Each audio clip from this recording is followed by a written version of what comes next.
तो प्यारे बच्चों, फिर एक नई कहानी है चार आलसी पुत्र और बुद्धिमान किसान की। बहुत समय पहले की बात है। एक गांव में एक वृद्ध किसान रहता था। उसके चार बेटे थे, सभी जवान, स्वस्थ और बुद्धिमान। परंतु एक बड़ी कमी थी, वे सब अत्यंत आलसी थे। कोई भी खेती किसानी में हाथ नहीं बटाता था। दिन भर घर में पड़े रहते, ना पढ़ते थे ना कुछ काम करते। किसान दिन रात चिंता में डूबा रहता। वो सोचता, मेरे बाद इनका क्या होगा? ये तो मेहनत करने का नाम ही नहीं लेते। जीवन में अगर मेहनत नहीं की तो ना तो सफलता मिलेगी और ना ही सम्मान। समय बीतता गया। किसान अब बूढ़ा हो चला था। शरीर पहले जैसा बलवान नहीं रहा और एक दिन वह बहुत गंभीर रूप से बीमार पड़ गया। उसे लगने लगा कि अब उसका अंत निकट है। ऐसे समय में उसे अपने बेटों की चिंता सताने लगी। उसने सोचा कि कैसे इन काम के महत्व का एहसास कराया जाए। फिर एक दिन उसने चारों बेटों को पास बुलाया और धीमे स्वर में कहा, बेटा, मैं अपने जीवन भर की कमाई में से 10 लाख तुम्हें एक कलश में भरकर हमारे बाग वाले खेत की जमीन में कहीं गाड़ दिए हैं। ठीक ठाक स्थान मुझे याद नहीं, पर वह जरूर उसी खेत में ही कहीं दबा है। इतना कहने के बाद किसान की आखिरी सांस निकल गई। चारों बेटों ने दुखी मन में अपने माता पिता का अंतिम संस्कार किया।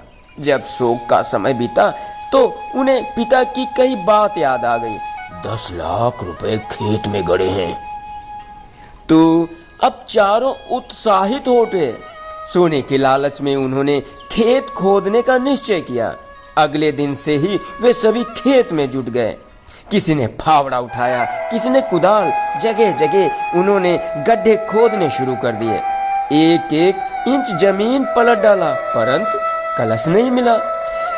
हफ्तों की मेहनत के बाद भी कुछ हाथ न लगा, लेकिन कोशिश में उन्होंने पूरा खेत अच्छी तरह से जोत डाला था। अब उन्होंने सोचा कि इतनी मेहनत की है तो क्यों ना बीज बो दिए जाए। उन्होंने खेत में गेहूं और चने के बीज बो दिए।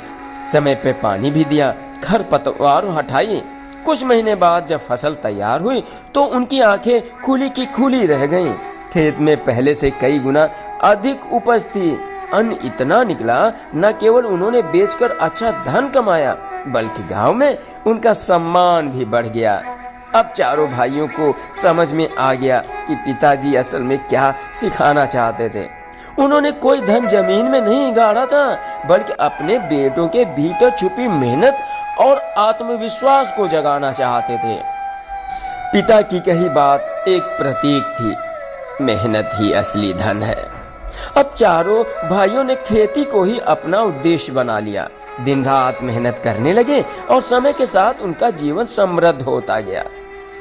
शिक्षा।